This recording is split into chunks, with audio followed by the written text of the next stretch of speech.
What is up, 49ers faithful? We are back with another episode of the 49ers Webzone No Huddle Podcast. It's been a minute, and I got a guest co-host with me, Brian Renick. Thank you so much for joining me. Al Sacco, the OG is out. He's got some stuff he's taking care of. It's a busy time with the kids and stuff like that. So he's holding it down, doing the parenting thing. So we're in here, and we're going to talk some Niners. And man. You and I were talking off the air, Brian. It's been a long time since we did a podcast. It was like March or something like that we did one, right? And like a lot's happened with the Niners since then, Yeah. right?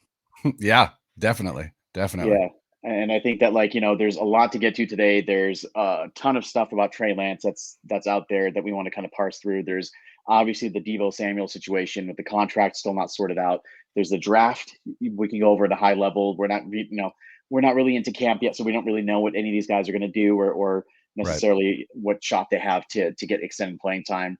But I did want to start off with one thing, and I think that it's weighing heavily on everybody's minds this past week with the senseless, uh, evil, beyond violent massacre of 19 children and two teachers in Uvalde, Yeah. Texas.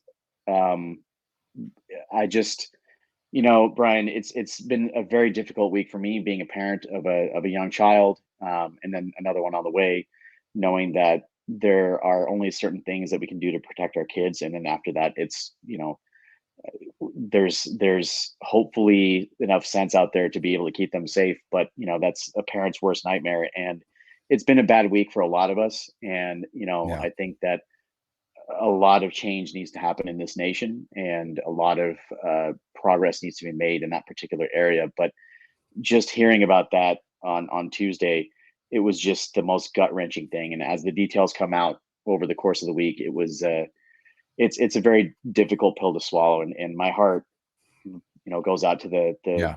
victims' families and anybody that's been affected by this senseless, tragic loss of life. And I just wanted to say that sometimes it's we come out here and we do the podcast and we're like, hey, 49er stuff, and there's a lot to talk about, a lot of excitement, but it's like some things are big in the sports, right? And Yeah. obviously everywhere listening to the radio and other podcasts and things like that, like everybody's addressing and everybody's kind of like has their own way of using their platform. And this is how I want to use our platform to get awareness out that things need to change. Like we cannot Absolutely. continue the senseless loss of innocent lives. First Sandy Hook 10 years ago, Hmm. now in Texas, and I mean even one time was too many. And now this is twice in the last 10 Yeah. years, and innocent babies, man, they never even got a chance to live their lives, and it's just the Yeah. most tragic thing you could think of, and just the most gutting thing. So I don't have much more to say because I can't. Like, it's just I can't bring myself Right. to think about it. And I don't know, Brian. Like, I Yeah. don't know if you're feeling similar to me about that, but it's just the most difficult thing. Yeah. Same thing. For me, there's so many levels to it. I'm an educator myself. I am not a classroom teacher. I am an Mhm. independent study teacher.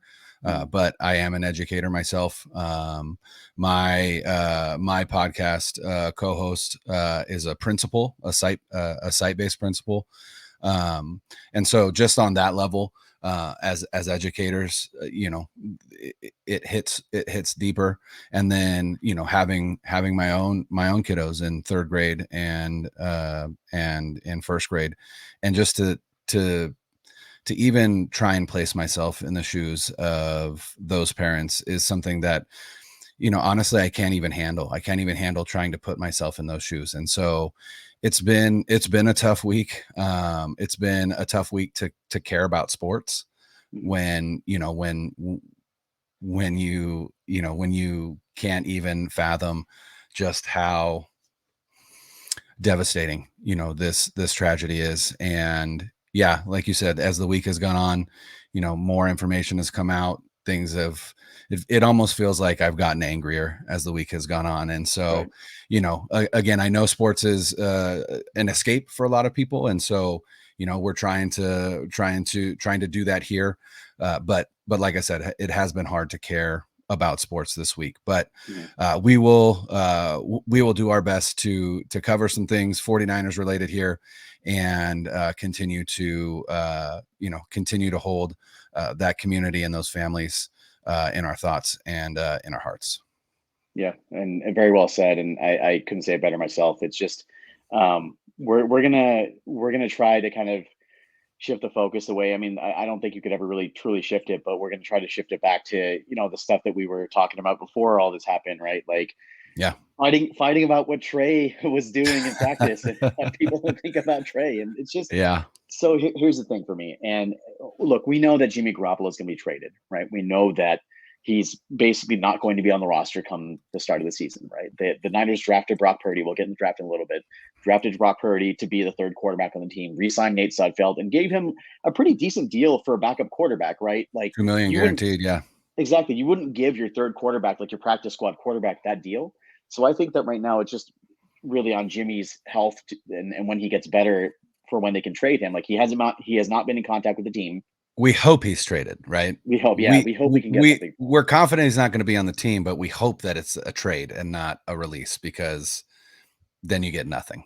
Correct, exactly. Like I would hope that they get like a mid-round pick for him at this point, but you never know. So Right. really, it comes down to the fact that Trey is the man, and Mm-hmm. I think that this is something that we were waiting for since last year, and it worked out well for the most part with Jimmy last year. We got to the conference championship, and we're within 10 minutes of going to the Super Bowl in a really, really surprising season in a lot Yeah. of ways. But really now it's about Trey's development and what he's doing. And a lot of it's funny because the things that you hear in the offseason about football teams, like you take those with a grain of salt. It's the slow time of year. NFL Sure. has it's got the longest offseason, right? Yeah. It's close to nine. It's 7 months or whatever it is, right? Yeah. Between the Super Bowl and training or preseason. Mm-hmm. And if you haven't made the playoffs, it's even longer, right? So Yikes. Yeah, that's a good point.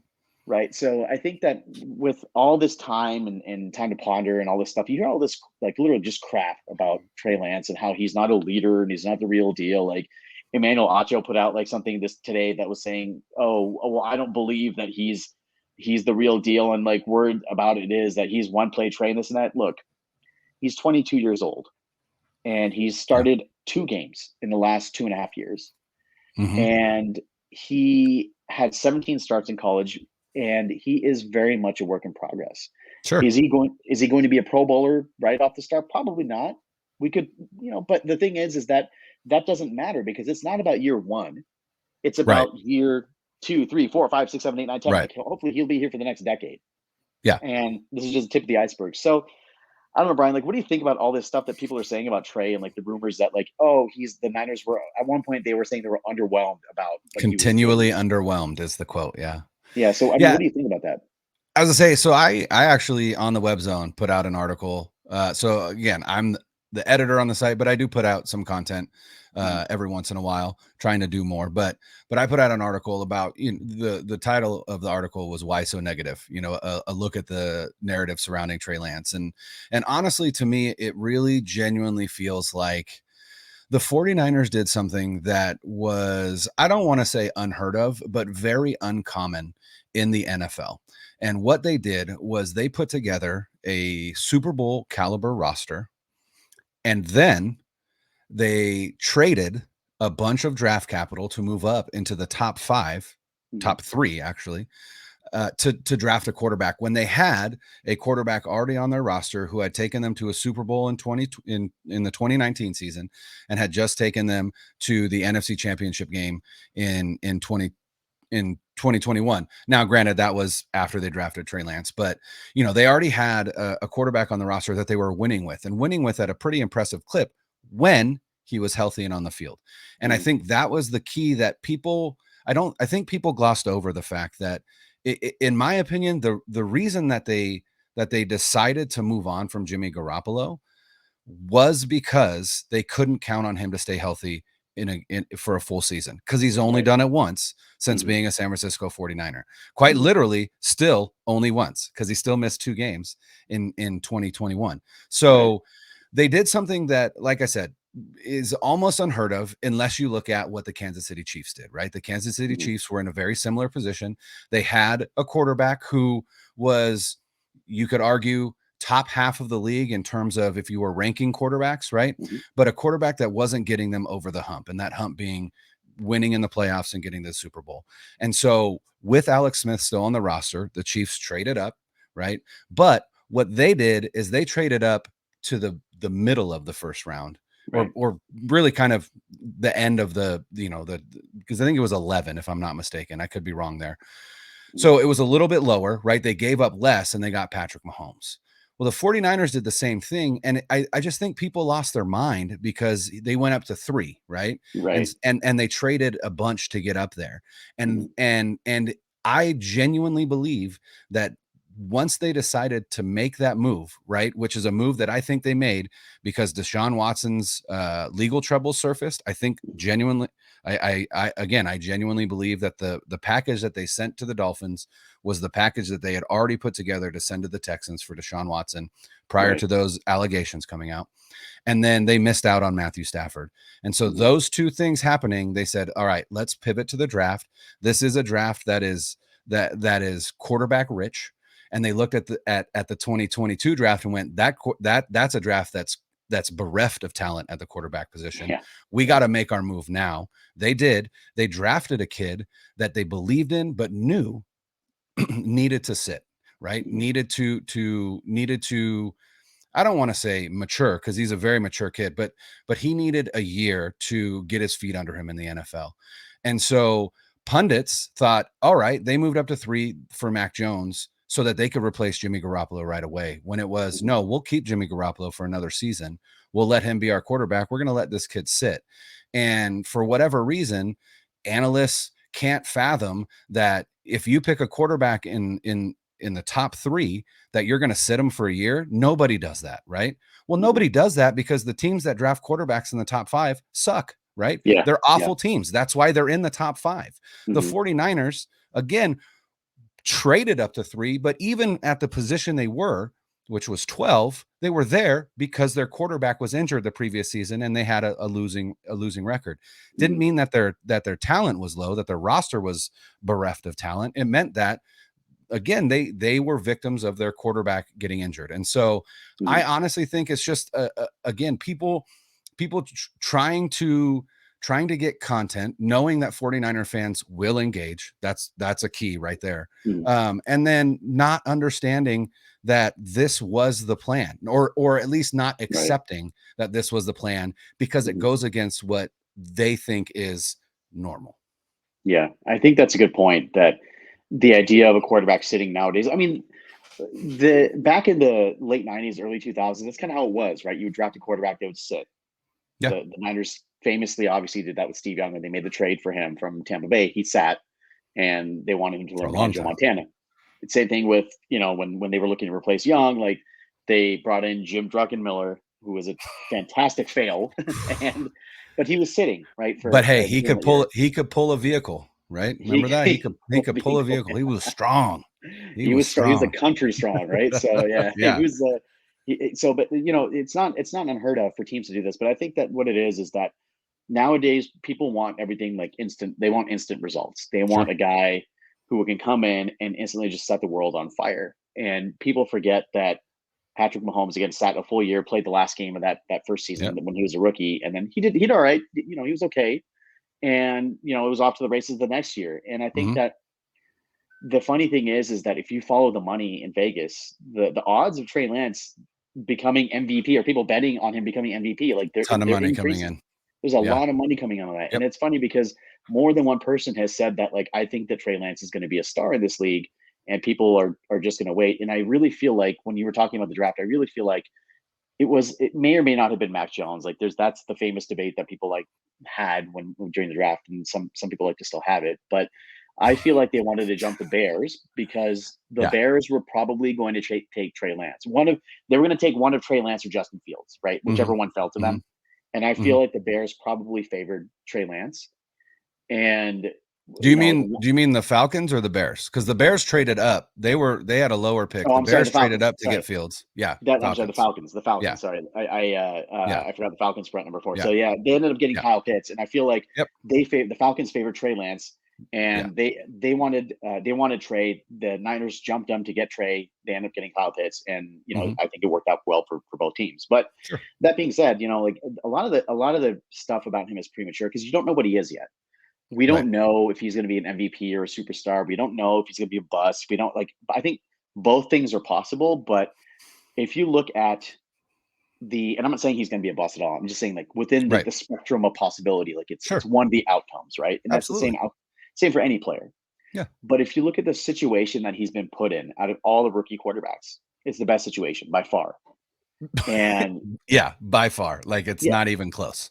It's not even close. So I think that based off of that, you can look at it and safely say, oh, okay, we'll probably have more success than the other quarterbacks will. So that being said, all this stuff about Trey, it's way too premature. I think that since coming here, he's done everything that you want out of a rookie quarterback who's going to lead your team. He's been a good teammate. He's been a good understudy from Jimmy. He hasn't caused any waves or anything like that. He's quietly worked hard. He's engaged his teammates. He has earned their respect, and he is very quietly becoming a leader on the team at the tender age of 22 years old. Brand new 22. Exactly, brand new 22-year-old. Yeah. So there's nothing more that you can ask from him as of now, right? You will see on the field, but up until now, he's been checking all the boxes, and that's all you can ask for. So again, all the Trey stuff, premature. I think that we should, kind of take everything they say with a grain of salt. Absolutely. And I think before we move on, the thing that I've been most impressed with Trey is not the physical skill set. It's there. I'm impressed with it. We've seen the practice videos. He's makes some jaw-dropping plays in practice, made some jaw-dropping plays when he saw the field in 2021. What I've been most impressed with is the person of Trey Lance, right? Right. His intangibles, his leadership, his work ethic, his football IQ, all of these things, right, are the things that you look for in a quarterback. And even though he has a scant amount of experience, even playing the position, it's those things that to me make it seem like bust while it's a potential. To me, it's the least or a less likely outcome than it is either solid starter or superstar, right? Because when you have somebody that has that kind of work ethic, that has those kind of leadership abilities, that has the football IQ that he does, those are the things that make quarterbacks great, right? There are tons of Jamarcus Russells who can throw the ball from end zone to end zone, but doesn't have the work ethic, doesn't have the football IQ, right? So while his physical tools are impressive, and that's one of the things that excites me, it's the person of Trey Lance that I've been most impressed with. And I think that's ultimately what the 49ers fell in love with as well. And that's why, he's in Santa Clara now. Yeah, I agree. And the way that he handles the media, he was this past week, he was asked so about polished. He just for a 22-year-old to behave and verbalize and articulate the things that he does, it's extremely impressive. And he's just off the charts intelligent. So everything that you said, +1 on all of that for me. So, the question that he took from Grant Cohn, who we'll talk about. It was from Grant. Yeah. about criticisms from the media. And he said, Trey's it's not my job to care about what you guys say. Yep. And his job is to get the loyalty of those guys in that building and to get them to run through a brick wall for him, like the brick wall that's behind me, right? Also brick by brick as well, right? That's why there it is, brick by brick. But that's what he's doing, and he's earning their loyalty, and I think that that's a big thing. And when you have the team behind you, it allows you to be a better leader, and it allows you to be able to make mistakes as well, because your team is going to pick you up, and I think that's a really good place to be. Absolutely. So. Now, I do want to get to this because this is the elephant in the room for 49ers Twitter and 49ers fans. And we mentioned Grant Cohn. And so I'm going to preface this by saying that, so Grant and I have talked privately in the past, and my interactions with him have been positive, right? He's been really nice and he's been cool and all that stuff. And it's very different from the character that he plays publicly when he's creating content. Absolutely. So I think that you and I right now, we are content creators, we are wearing that hat, and privately we may or may not have different thoughts about what we're saying and things like that based off of what type of engagement we want. Yeah. So for anybody that's in the public eye, I think that holds true.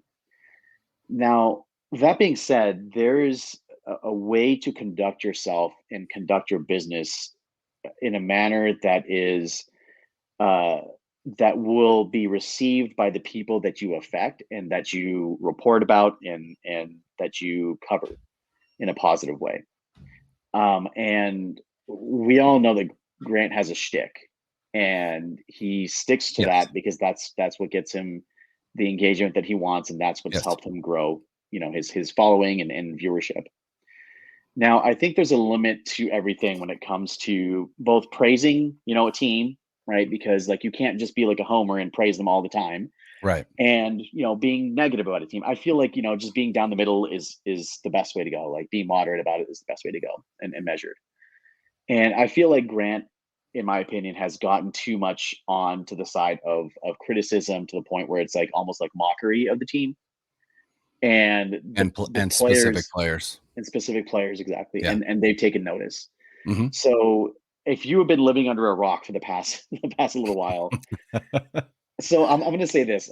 So again, Tuesday was a terrible day, and it's been a really tough week. But Tuesday was a terrible day for obvious reasons, right? And then in the evening, like you're on like the Warriors played, they lost. It was one of those things where it's like, okay, for those people that follow the Warriors, they lost too. So you're looking for something to get your mind off of it. Right. And in comes Grant Cohn, the tooth fairy, whatever you want to call it. Grant Cohn flying in, drops this little present to us that we unwrap, and all of a sudden we see Javon Kinlaw yelling at him over his YouTube live, or his YouTube stream. Yeah. And it was bad. Like Kinlaw really laid into him. And I don't blame him. I don't blame Javon Kinlaw one bit, because if you saw the video that Grant posted earlier from that day in practice, like when there was nobody around and he was by himself talking all this stuff about Javon Kinlaw, he had it. I'm sorry to say, he had it coming. Like you can't post that and not think that there's gonna be a response. And that's what a lot of people said was, basically, and there was, when you got onto Twitter, right? 49ers Twitter. And, there were some that would defending Grant, right? And they were a small minority. And then there were most fans who were on Kinlaw's side, because most fans really dislike Grant Cohn, and they dislike him because he does talk overtly negative about their team and about specific players on the team, and it's unreasonable. Yeah, and so and a lot of times, it is elevated rhetoric, right? That is used specifically to boost engagement, right? And so for a lot of people, they consider that unprofessional. They consider it like I guess you could argue that they consider it using their team, right? And being overtly negative for the team that they root for, as well, this guy doesn't like the 49ers, right? And it's like, well, we got to understand something twofold. One, if you cover a team, you're not a fan of the team. You can't be, right? Let's get that out of the way. You cannot be a fan of a team that you cover, because if you are, then you're going to be biased, right? So you've got to try and maintain some level of down the middle, right? But to me, like you said, the overtly positive and overtly negative, they're two sides of the same coin, right? They're both disingenuous, right? You can't just be negative all the time, because there's not negativity all the time. Just like you can't be positive all the time, because there are things that the team will do, that the coaches will do, that players will do, that will deserve criticism, right? And so there's got to be a balance there. And the problem with, I think, with Grant's content is that there's been a lack of balance, right? And so, and then specifically, he does pick on or pick out specific players that he then kind of goes in on, right? And I think the thing that is most frustrating for Kinlaw and for some of these other players is that a lot of what Grant says has to do with his injuries, right? Which I'm sure he's frustrated by anyway, right? As a professional football player, you want to be on the field for your team, right? And he hasn't been able to do that because of these injuries. Those aren't his fault. Like, we can't fault him for being injured, right? That he doesn't choose to be injured. But when that's what you point out as a content creator, then it makes it seem like you are blaming that player for being injured, right? And so I think I understand why Kinlaw was upset, and I think it's completely justified. The thing that took me aback specifically wasn't even the live stream. There were some things that he said in the live stream where I'm like, okay, like, Yeah. all right, like let's tone it down a little bit. But It was the funny thing that though. Like it funny. was super. It made I laughed, right? But Yeah. the thing that took me aback was the attempt at physical intimidation at practice, and that was really the thing that I think, as if I were John Lynch or Kyle Shanahan or a member of the organization, that's the situation that gives me pause and goes, man, we got to talk to Javon, because you cannot be doing that with reporters, regardless of how we feel about them, right? I guarantee Kyle Shanahan, it's obvious. Anytime he engages with Grant, Kyle Shanahan does not like Grant Cohn. It's obvious, right? Mm-hmm. And there are lots of players that don't, but no other player has tried to physically intimidate him at practice. And that was where I was like, that's where Javon Kinlaw crossed the line for me. Mm-hmm. And then Grant crossed the line with the video that he posted prior to Kinlaw coming on his live stream. And that's also what a lot of former players are pointing to, because in the video, not the video he posted right after practice, but in a live stream prior to the one that Kinlaw joined, where he basically said, like, I wasn't afraid. I was thinking to myself, and he's come out and said this was a joke, but is that backpedaling? Who knows? No, not knowing Grant, but knowing kind of his shtick. I do know that he is very sarcastic. He is very, he is very snarky. And so I do think that to a certain extent he was joking, but he joked about, if Kinlaw hit me, like, then I'd get to retire and I would, I'd be able to sue him for millions and I wouldn't have to do this anymore. Right. Yeah. That's the thing that players are pointing to and going, this is the mindset of this guy, and you're letting him in our building. You're not protecting us. Right. Whereas on the flip side, on Grant's side, it's like, why is this player like able to come up and physically intimidate me at practice? Like, then the team is not keeping him safe. Right. And so that's where I think there's this, ultimately, to me, both parties were in the wrong. Grant played a role in this. Kinlaw played a role in this. They were both wrong. I appreciate that John Lynch had them come in. They shook hands. It sounds like it's squashed. Grant said it's squashed. Kinlaw went on IG and said, I shook your hand for my organization. This isn't squashed, but then he took that down. So, I don't know, but ultimately, again, I think the biggest issue that most people aren't talking about is that physical intimidation at practice. And I'm hoping that for both parties, I hope that Grant learns a lesson here and starts to kind of evaluate his rhetoric and tone it down a bit. And I hope that Kinlaw learns, hey, you can't be doing that. Like, you're a professional athlete. It's not okay for reporters to consistently, bag on you in the press and never say anything positive. And I understand you're upset, but you cannot let your anger get the best of you. I think that the most interesting part of this is that the amount of players that came out in support of Javon Kinlaw was very, very captains. Like the team captain, like George Kittle. I consider George Kittle the team. Like, he is the face of the team right now. Yeah. I think that George Kittle is the team captain. And Eric Armstead, team captain, came out. Raheem Mostert, although he's on the Dolphins now, came out. Tyreek Hill, who's not even on the team. Yeah. Not even on the team, came out.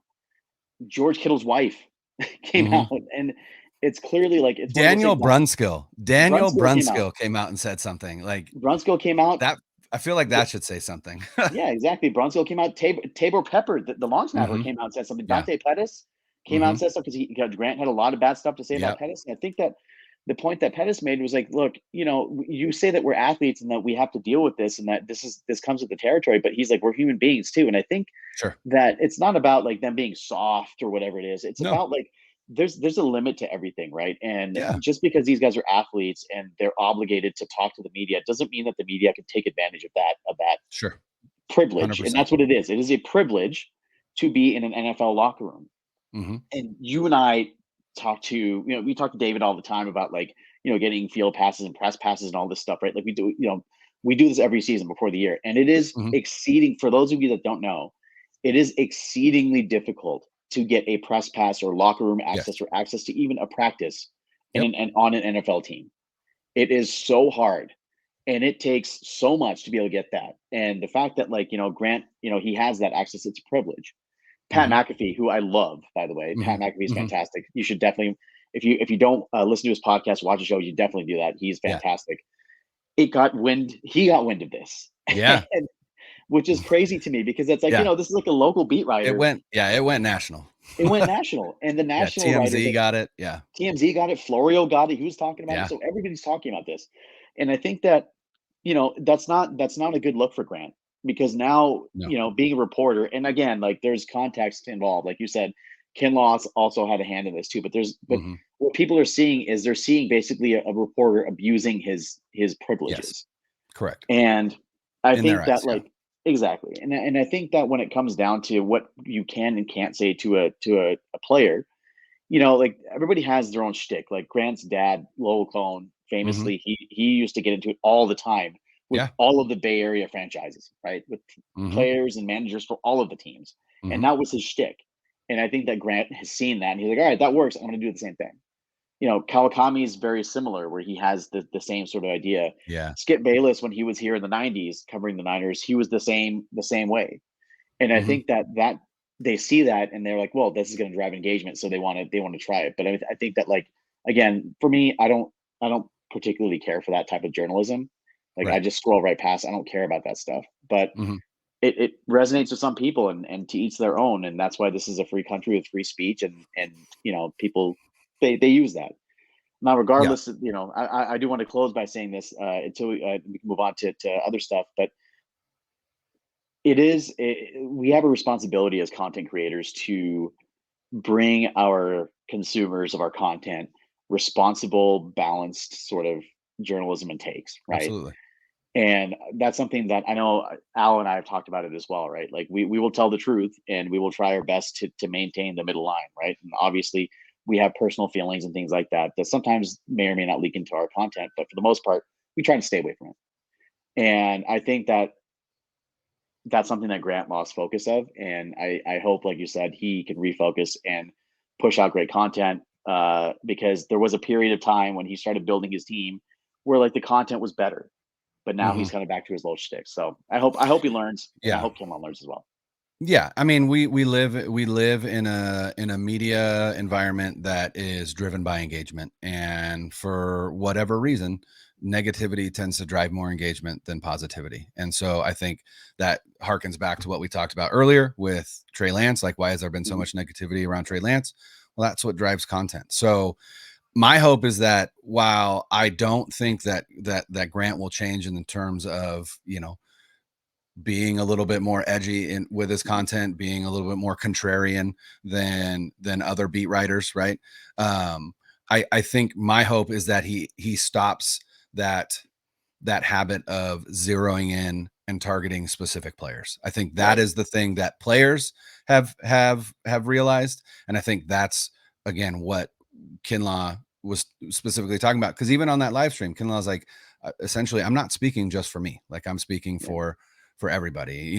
He said it in different terms. He said Yeah. nobody F's with you, and Grant's like, what does Yeah. that mean? He's like, well, you know what that means, and I think most of us probably do. And what he means is like nobody in that locker room likes you or respects Hmm. you, Hmm. it's largely because of how you specifically talk about specific players Yeah. and the way that you talk about them. It's not necessarily objective. It's not analysis. It skews more personal than that. And so my hope is that that is what he realizes, and that's where that rhetoric changes. Yeah. Likewise. Yeah. Man, it's been fascinating to see how this has, like, gained steam nationally. Yeah. But Yeah. moving on, though. So the other big thing that's kind of going on right now behind the scenes is the Debo contract situation. Hmm. And so here's my stance on it. It's going to get done. It will get done. He's not leaving. They're not trading him. We know this now. It will get done. Like the Warner deal happened in July of last year. The Kittle deal happened during training camp. They will get a deal done for Debo. He will be in camp. I have no doubt about that. I think that really the sticking point for Debo was probably the lack of urgency that the team has shown in getting a deal done, because we're seeing all these big deals for the wide receivers resetting the market. Like I truly believe that Trent Baalke, who is the bane of 49ers fans' existence, ruined the wide receiver market He by did. I Christian don't think. Kirk in that Yeah, deal. So I feel I like think that's that, fact. That's not even opinion. That feels like fact. yeah, like he ruined it by overpaying Christian Yeah. Kirk. So now everything else, that's the bar. Now Mhm, everybody else has to kind of like be leveled up there. So I mhm. think it's going to get done. I think he won't be traded. It'll get done. I think that there's a couple things here. I'm hoping that his role will be confined to just being a wide receiver and not just like and not taking as many handoffs as he did out of the backfield because he's not going to last. Like you're not going to Right, stand up to that pounding. right. And the second thing is that I hope that they can carve out a better role for him in terms of like being more of like an actual traditional receiver, especially with like guys like Danny Gray like stretching the field and things like that. So Yeah. again, I think Debo's deal gets done. It's just a matter of time. Yeah, I think twofold. One, they're gonna release D Ford after June 1st. That is gonna give Mhm. them $8 million in cap space this year. They're also likely, if Mac is retiring, which some people took what Kyle Shanahan said on Tuesday. It was either Tuesday or Wednesday.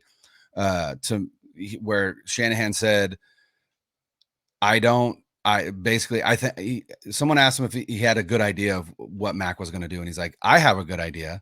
You guys should have a good idea." He's in another country right now. Like I heard that, and I was like, "Oh, so Kyle's saying that he's retiring, right?" That's how I took that. Other Right. people didn't take it that way. I so I don't know, but Mhm. it does seem to me that that is probably the likelier scenario than him coming back. But I don't know. Nobody knows because he's not saying anything. But if he does retire, that's another $2 million that they get in cap space. And then ultimately, like you said, this Debo deal is going to get done. I actually wonder if they've been waiting, even though they don't have to, right? They do not have to. They could sign Debo right now with Jimmy Garoppolo on the books and not have that deal affect Debo's cap hit this season at all. Mhm. So it's not Jimmy being on this roster hasn't kept them from extending Debo, but I do think that they likely thought about having that money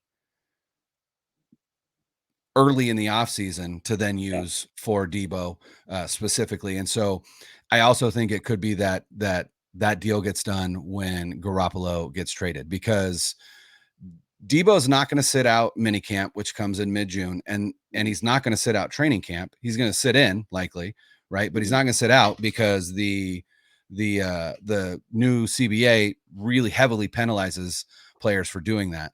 And Right. then there's no way that he's going to sit out a season because then he loses an accrued season and he becomes a restricted rights free agent next year and not an Correct. unrestricted free agent. So there are the 49ers have always had all the leverage, right? They've Mhm. always had all the leverage. Debo had leverage to control the narrative in the media and social media, but when it came down to who actually has the leverage in this contract dispute, it has always been the 49ers and will Mhm. always be the 49ers. So I agree with you. The deal is going to get done. It's just not going to get done until July, in my opinion, just like it was for Kittle and just like it was for Warner.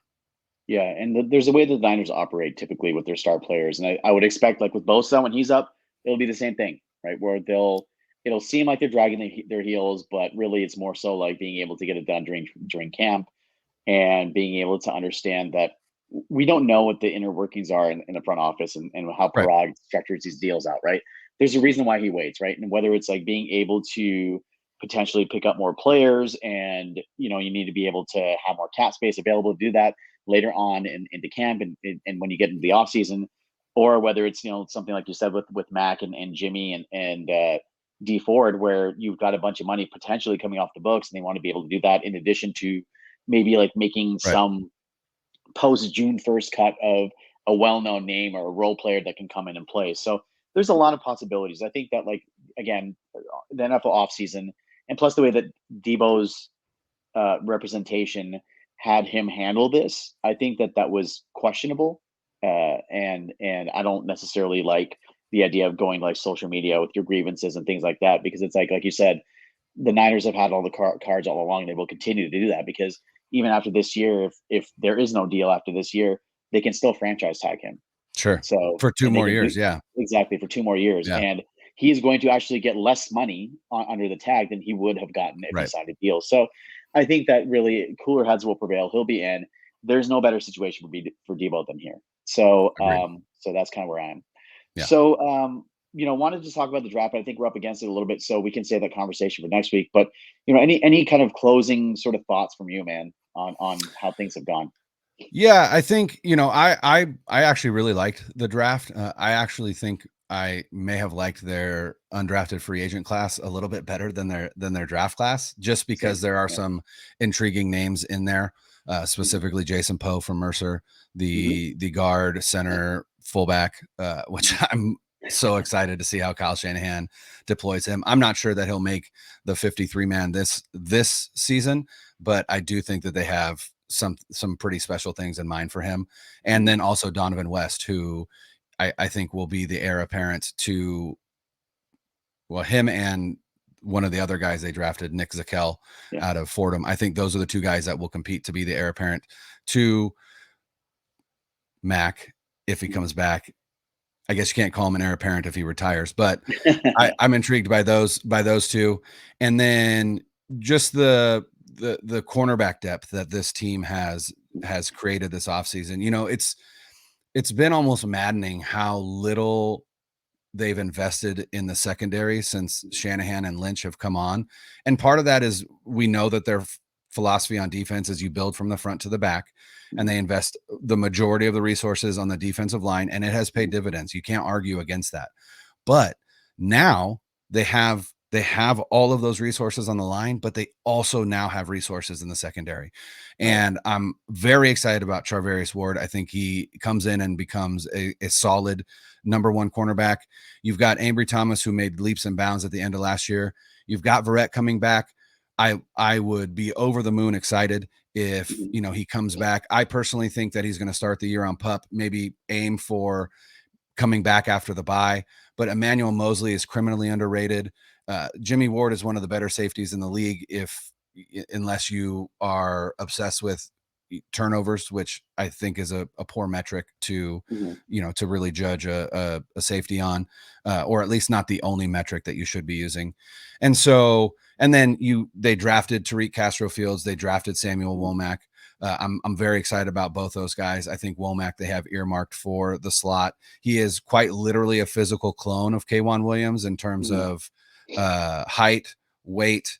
But the one thing that he has that K'Wan didn't, and again, because K'Wan is older, but even when K'Wan came out, he's significantly faster than K'Wan Williams. And so that excites me to have a K'Wan clone, but faster. And then Tariq Castro-Fields is another outside guy who ran in the 4.3s. And so the depth that they've built in the secondary, I think, is the biggest storyline in the offseason for me.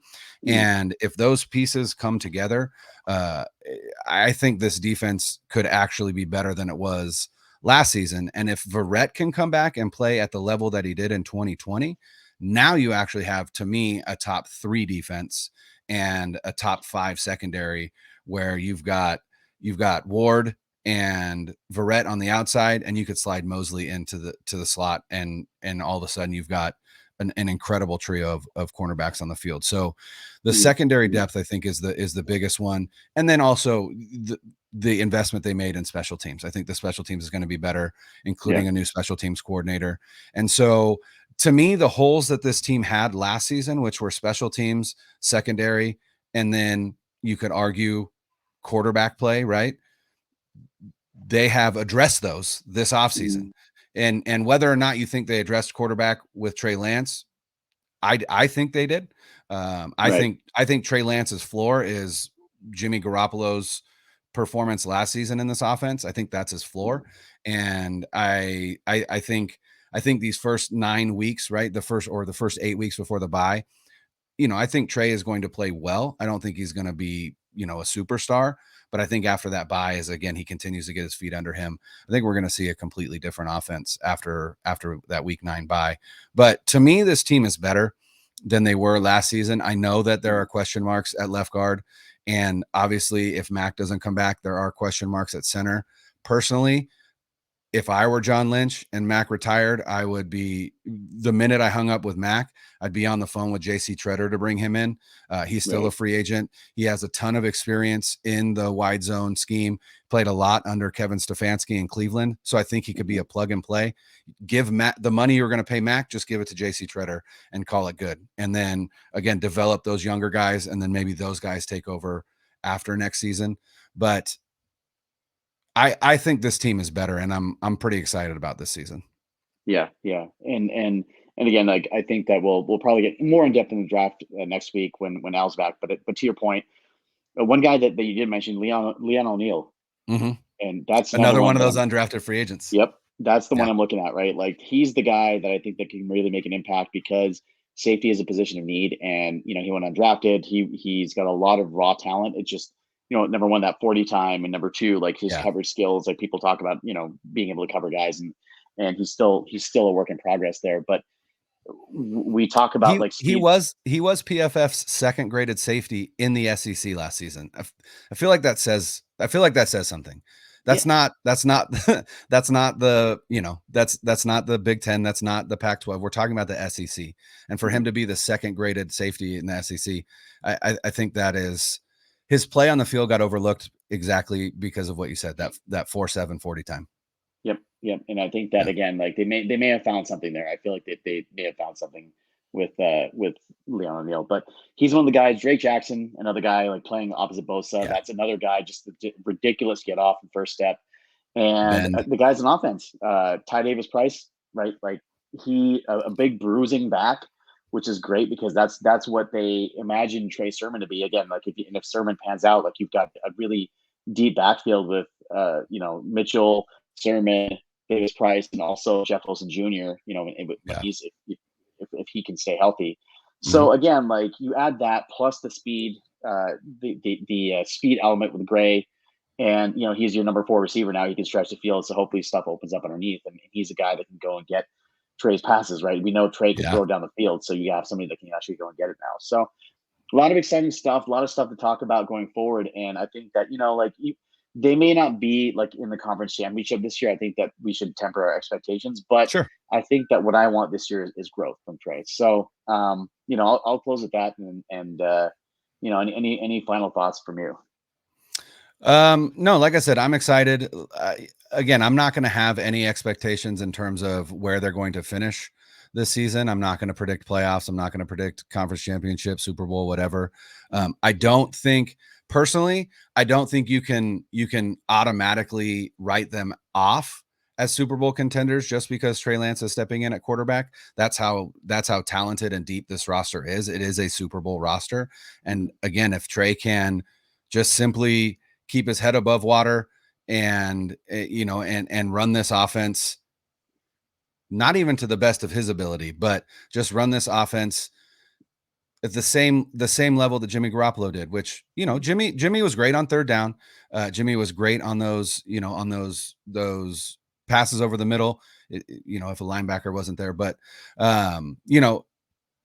I think the floor, like I said, is a lot higher than people assume, especially with the talent around him. And so, again, I'm not going to predict a Super Bowl or a playoff run. There's no reason to, right? But I also don't think it is out of the realm of possibility. And I think if anybody is writing them off as Super Bowl contenders, I think that is short-sighted in my opinion. So I'm excited for the season, and I'm excited for OTAs to continue next week, mini camp in the middle of June, and then training camp starts at the end of July. And that's when we're really going to start to get a little bit more information. And then again, I'm excited to see once Jimmy starts throwing, where's he going to go? I don't know. Right. Yeah. A lot of cool stuff coming up, and we will have coverage on all of that and podcasts more often for you guys. I know it's been a minute, but it's going to start picking up steam now. So looking forward to putting that content for y'all. So, but thanks again, Brian Renick, for joining us, and you were welcome back on the show anytime, man. It's awesome talking to you. So thanks, brother. Thanks for joining. I know it's been short notice, but thanks for hopping on. And for Brian, this is Zain with another episode of the 49ers Webzone No Huddle Podcast. See you guys.